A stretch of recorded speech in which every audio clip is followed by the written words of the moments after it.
Bonjour et bienvenue sur ma chaîne. Aujourd'hui, nous allons parler d'un médicament que beaucoup d'entre vous ont probablement dans leur armoire à pharmacie, l'oméprazole. Ce petit comprimé blanc, souvent prescrit contre les brûlures d'estomac et les reflux gastriques, est devenu l'un des médicaments les plus vendus au monde. Mais derrière cette apparente simplicité se cachent peut-être des vérités plus complexes que vous n'imaginez.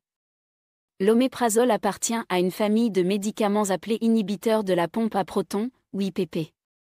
Depuis son introduction sur le marché dans les années 1980, il a révolutionné le traitement des troubles digestifs. Millions de personnes dans le monde entier l'utilisent quotidiennement, souvent pendant des années, parfois même sans vraiment savoir pourquoi elles continuent à le prendre.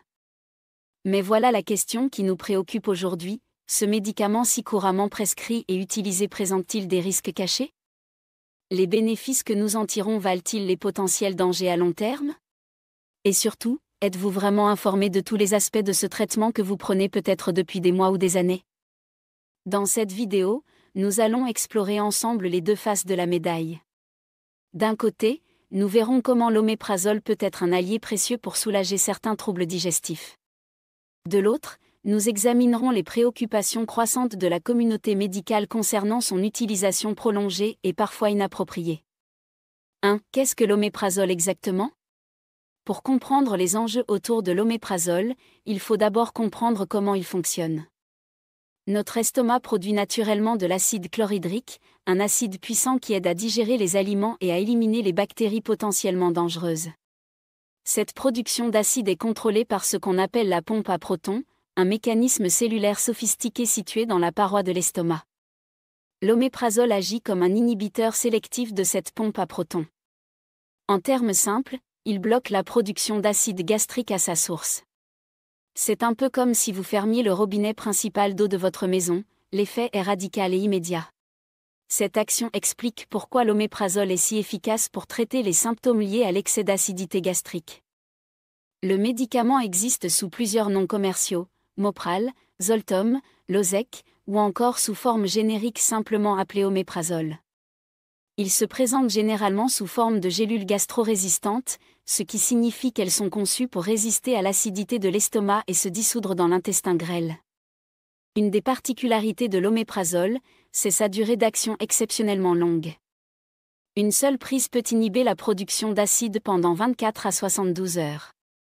Cette caractéristique, qui fait sa force thérapeutique, soulève aussi des questions importantes sur les conséquences d'une utilisation prolongée.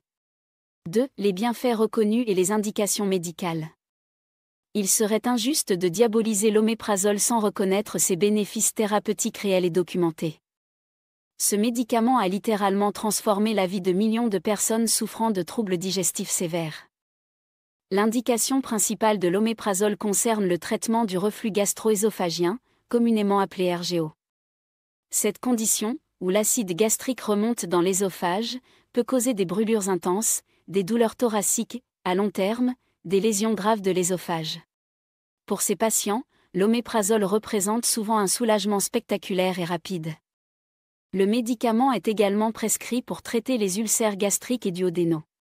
Avant l'avènement des IPP, ces conditions nécessitaient parfois des interventions chirurgicales. Aujourd'hui, la plupart des ulcères guérissent complètement grâce à un traitement combiné d'oméprazole et d'antibiotiques, particulièrement quand ils sont causés par la bactérie Helicobacter pylori. Dans certains cas plus rares, l'oméprazole traite des conditions comme le syndrome de Zollinger-Ellison, une maladie caractérisée par une production excessive d'acide gastrique due à des tumeurs sécrétant de la gastrine. Pour ces patients, l'oméprazole peut être littéralement vital. Le médicament s'avère aussi utile en prévention. Il est couramment prescrit aux personnes qui prennent des anti-inflammatoires non stéroïdiens de façon chronique, car ces derniers augmentent significativement le risque d'ulcère gastrique. Dans ce contexte, l'oméprazole agit comme une protection gastrique préventive. 3. Les effets secondaires à court terme. Comme tout médicament actif, l'oméprazole n'est pas dénué d'effets secondaires, même à court terme. Heureusement, la plupart de ces effets sont généralement légers et transitoires, mais il est important de les connaître. Les effets secondaires les plus fréquents incluent des troubles digestifs paradoxaux, nausées, vomissements, diarrhée ou constipation. Certains patients rapportent également des maux de tête, des vertiges ou une sensation de fatigue. Ces symptômes touchent environ 5 à 10% des utilisateurs et disparaissent généralement après quelques jours de traitement. Plus rarement, l'oméprazole peut provoquer des réactions allergiques. Celles-ci peuvent aller d'une simple éruption cutanée à des réactions plus graves comme l'édème de Quincke. Les personnes ayant des antécédents d'allergie médicamenteuse doivent être particulièrement vigilantes. Certains patients développent ce qu'on appelle des troubles neuropsychiatriques, confusion, hallucination, agitation ou dépression. Ces effets, bien que rares, sont plus fréquents chez les personnes âgées ou celles ayant des problèmes hépatiques préexistants. L'oméprazole peut également interagir avec d'autres médicaments. Il modifie l'absorption de certains composés qui nécessitent un environnement acide pour être correctement assimilés. C'est le cas par exemple de certains antifongiques, de quelques antibiotiques, ou encore de médicaments anticoagulants comme la warfarine. Un effet particulièrement préoccupant concerne l'augmentation du risque d'infection gastro-intestinale. En réduisant drastiquement l'acidité gastrique, l'oméprazole diminue la barrière naturelle contre les bactéries et parasites. Cela peut favoriser des infections comme celle à Clostridium difficile, particulièrement dangereuse chez les personnes hospitalisées ou immunodéprimées. 4. Les préoccupations liées à l'usage prolongé. C'est ici que les choses deviennent vraiment préoccupantes. Si l'oméprazole présente un profil de sécurité acceptable pour un usage à court terme, son utilisation prolongée soulève de nombreuses questions dans la communauté médicale internationale. La première préoccupation majeure concerne les carences nutritionnelles. L'acide gastrique joue un rôle crucial dans l'absorption de nombreux nutriments. En particulier, l'absorption de la vitamine B12, du magnésium, du calcium et du fer nécessite un environnement acide. L'utilisation prolongée d'oméprazole peut donc conduire à des carences importantes en ces éléments essentiels. La carence en vitamine B12 est particulièrement préoccupante car elle peut entraîner une anémie mégaloblastique, des troubles neurologiques et des problèmes de mémoire. Le diagnostic de cette carence est souvent tardif car ces symptômes sont insidieux et peuvent être attribués à d'autres causes, particulièrement chez les personnes âgées. La malabsorption du magnésium peut provoquer des crampes musculaires, des troubles du rythme cardiaque, dans les cas extrêmes, des convulsions. Cette carence est d'autant plus préoccupante qu'elle peut être difficile à corriger même avec des suppléments, tant que le traitement par oméprazole se poursuit. Concernant le calcium, sa malabsorption pose des questions importantes sur la santé osseuse à long terme. Plusieurs études ont suggéré une association entre l'utilisation prolongée d'IPP et une augmentation du risque de fracture, particulièrement chez les personnes âgées et les femmes ménopausées. Une autre préoccupation émergente concerne le microbiote intestinal. L'acide gastrique contribue à maintenir l'équilibre de la flore bactérienne digestive. Sa suppression prolongée pourrait favoriser la prolifération de bactéries potentiellement pathogènes et modifier la composition du microbiote, avec des conséquences encore mal comprises sur la santé générale. 5. Les risques cardiovasculaires et rénaux émergents. Ces dernières années, des études ont mis en évidence des liens potentiels entre l'utilisation prolongée d'oméprazole et des risques cardiovasculaires et rénaux qui n'étaient pas anticipés lors de la mise sur le marché du médicament. Plusieurs grandes études observationnelles ont suggéré une association entre l'utilisation d'IPP et une augmentation du risque d'infarctus du myocarde et d'accident vasculaire cérébral. Le mécanisme exact n'est pas encore complètement élucidé, mais il pourrait impliquer une diminution de la production d'oxyde nitrique, une molécule importante pour la santé vasculaire. Les données concernant la santé rénale sont peut-être encore plus préoccupantes. Plusieurs études ont montré une association entre l'utilisation prolongée d'IPP et le développement d'une maladie rénale chronique. Le risque semble augmenter avec la durée du traitement et pourrait concerner jusqu'à 20 à 30% des utilisateurs à long terme. Cette néphrotoxicité pourrait s'expliquer par plusieurs mécanismes. L'oméprazole peut provoquer une néphrite interstitielle aiguë, une inflammation des reins qui peut évoluer vers une insuffisance rénale chronique si elle n'est pas détectée rapidement. De plus, les carences en magnésium induites par les IPP peuvent également contribuer à la détérioration de la fonction rénale. Il est important de noter que ces risques restent débattus dans la communauté médicale. Les études observationnelles ne peuvent pas établir de lien de causalité définitif, et d'autres facteurs pourraient expliquer ces associations. Cependant, ces signaux d'alarme ont conduit de nombreuses autorités sanitaires à recommander une réévaluation régulière de la nécessité du traitement par IPP. 6. Le problème de la dépendance et du rebond acide. Un aspect particulièrement troublant de l'utilisation d'oméprazole concerne ce qu'on appelle l'effet rebond acide. Ce phénomène peut créer une forme de dépendance physique aux médicaments, rendant son arrêt extrêmement difficile.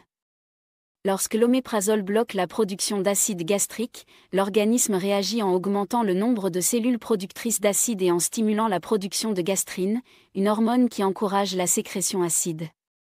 Cette adaptation physiologique se fait progressivement et passe inaperçue tant que le traitement continue. Le problème survient lors de l'arrêt du médicament. La levée brutale de l'inhibition se combine à cette hyperréactivité acquise du système gastrique, provoquant une production d'acide bien supérieure aux niveaux initiaux. Cette hypersécrétion acide de rebond peut durer plusieurs semaines à plusieurs mois. Pour le patient, cela se traduit par des symptômes souvent plus intenses que ceux qui avaient motivé la prescription initiale, brûlure d'estomac sévère, reflux acide, douleurs épigastriques. Ces symptômes sont si inconfortables que la plupart des patients reprennent rapidement leur traitement, créant ainsi un cercle vicieux. Cette situation explique pourquoi tant de personnes continuent à prendre de l'oméprazole pendant des années, bien au-delà de la durée initialement prévue. Elles ne réalisent pas que leurs symptômes actuels peuvent être en partie créés par le médicament lui-même. Le sevrage de l'oméprazole nécessite souvent une approche progressive, avec une diminution graduelle des doses et parfois l'utilisation temporaire d'autres types d'antiacides. Ce processus peut prendre plusieurs mois et nécessite un accompagnement médical approprié. 7. Les alternatives et les bonnes pratiques. Face à ces préoccupations croissantes, il devient essentiel de connaître les alternatives à l'oméprazole et les bonnes pratiques pour minimiser les risques tout en préservant les bénéfices thérapeutiques. La première approche consiste à optimiser l'utilisation de l'oméprazole lui-même. Cela signifie utiliser la dose minimale efficace, limiter la durée du traitement au strict nécessaire, et réévaluer régulièrement la nécessité de poursuivre le traitement. Malheureusement, ces principes de base sont souvent négligés dans la pratique clinique courante. Pour les symptômes légers à modérés, d'autres classes d'antiacides peuvent être considérées. Les antagonistes des récepteurs H2 comme la ranitidine ou la famotidine ont un profil d'effets secondaires différent et peuvent être appropriés pour certains patients. Les antiacides classiques à base d'aluminium ou de magnésium peuvent également être utiles pour un usage ponctuel. Les modifications du mode de vie représentent souvent la première ligne de traitement et peuvent parfois éviter complètement le recours aux médicaments. Cela inclut des changements alimentaires comme éviter les aliments épicés, acides ou gras, réduire la consommation d'alcool et de caféine, et ne pas s'allonger immédiatement après les repas. La perte de poids, lorsqu'elle est nécessaire, peut considérablement améliorer les symptômes de reflux gastro-œsophagien. L'élévation de la tête du lit et le port de vêtements moins serrés peuvent également aider à réduire les symptômes nocturnes. Certaines approches complémentaires ont montré des résultats prometteurs. La gomme à mâcher sans sucre peut stimuler la production de salive et aider à neutraliser l'acide gastrique. Certaines plantes comme la camomille ou la réglisse peuvent avoir des propriétés apaisantes pour la muqueuse gastrique, bien que leur efficacité reste à documenter rigoureusement. 8. Surveillance médicale et suivi des patients. L'utilisation prolongée d'oméprazole nécessite une surveillance médicale appropriée, malheureusement souvent négligée dans la pratique courante. Cette surveillance devrait inclure plusieurs aspects importants. Le suivi biologique régulier est essentiel. Cela inclut la surveillance des taux de vitamine B12, de magnésium, et éventuellement de fer et de calcium. Un hémogramme peut détecter précocement une anémie liée à une carence en B12 ou en fer. La fonction rénale devrait également être surveillée, particulièrement chez les patients âgés ou ayant des facteurs de risque cardiovasculaire. L'évaluation clinique régulière est tout aussi importante. Le médecin devrait réévaluer périodiquement la nécessité de poursuivre le traitement, rechercher d'éventuels effets secondaires, et discuter avec le patient de la possibilité d'un sevrage progressif. La prise en compte des interactions médicamenteuses est cruciale, particulièrement chez les patients polymédiqués. L'oméprazole peut modifier l'efficacité de nombreux autres médicaments, nécessitant parfois des ajustements posologiques ou une surveillance renforcée. L'éducation du patient joue un rôle fondamental. Les patients devraient être informés des risques potentiels de l'utilisation prolongée, des signes d'alarme à surveiller, et de l'importance de ne pas arrêter brutalement le traitement sans supervision médicale. 9. Recommandations des autorités sanitaires. Face à l'accumulation de données préoccupantes, plusieurs autorités sanitaires internationales ont émis des recommandations spécifiques concernant l'utilisation des inhibiteurs de la pompe à protons. L'Agence nationale de sécurité du médicament française recommande de limiter la durée de traitement au minimum nécessaire et de réévaluer régulièrement la nécessité de poursuivre le traitement. Elle souligne également l'importance d'utiliser la dose minimale efficace.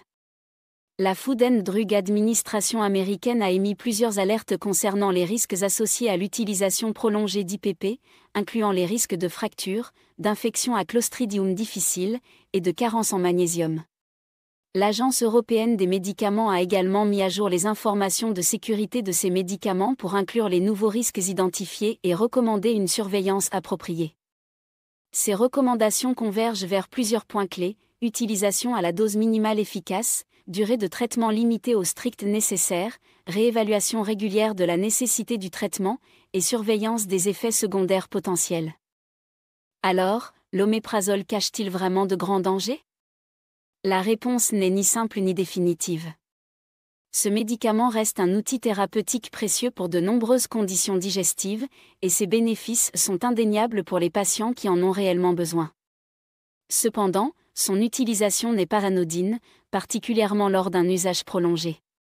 Les risques émergents concernant la santé cardiovasculaire, rénale, et les carences nutritionnelles ne peuvent plus être ignorés. Le phénomène de rebond acide complique également son arrêt et peut conduire à une utilisation inappropriée sur le long terme. La clé réside probablement dans un usage plus réfléchi et mieux encadré de ce médicament. Cela signifie une évaluation rigoureuse de la nécessité de la prescription, l'utilisation de la dose minimale efficace, une durée de traitement limitée au strict nécessaire, et une réévaluation régulière de l'opportunité de poursuivre le traitement.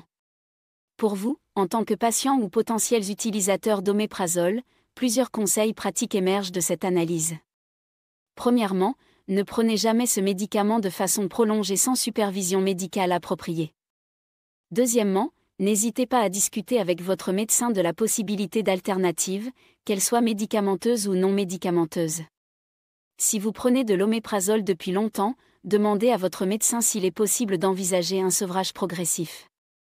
N'arrêtez jamais brutalement ce traitement car l'effet rebond pourrait être très inconfortable. Enfin, restez attentif aux signaux que vous envoie votre corps et n'hésitez pas à signaler tout effet secondaire suspect à votre professionnel de santé. L'oméprazole n'est ni un médicament diabolique à éviter à tout prix, ni un traitement totalement anodin à prendre sans précaution. Comme beaucoup de médicaments puissants, il nécessite un usage éclairé, une surveillance appropriée, et une balance bénéfice-risque régulièrement réévaluée. J'espère que cette vidéo vous aura aidé à mieux comprendre les enjeux autour de ce médicament si couramment utilisé. N'hésitez pas à partager vos expériences en commentaire, et surtout, continuez à vous informer et à dialoguer avec vos professionnels de santé. Votre santé mérite cette attention et cette vigilance. Merci de m'avoir regardé jusqu'au bout, n'oubliez pas de vous abonner si ce contenu vous a plu, et à bientôt pour une nouvelle vidéo.